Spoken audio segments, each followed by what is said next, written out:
In this video, we are going to learn how you can create your amazing Christmas video using Filmora mobile. Before starting the video, please do like and subscribe to our channel to get updates of all upcoming videos regularly. So here is my wonderful Filmora mobile application. First of all, simply go to Explore tab and go to the Template tab.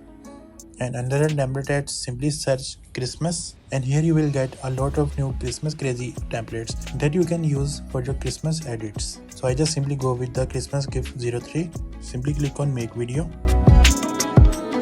It will take some time to download your project. Now simply select your image or video. Now your edit has been completed. You have the timeline to change your text according to your preference. You can also change your music and effect according to your need. Also, you can add the transition effect in the center of your pictures. So I just simply play the video. Saw you walking by today, with the sunset in your eyes.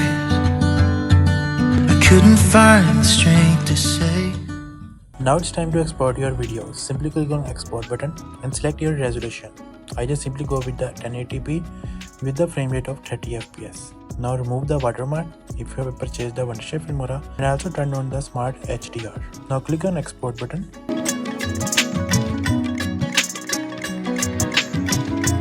Now my video is exported to my gallery. I just simply play the video. Saw you walking by today, with the sunset in your eyes. I couldn't find the strength to say. I hope this video really helpful. If this video really helpful, please do like and subscribe to the channel to get updates of all upcoming videos regularly. Thanks for watching. Goodbye.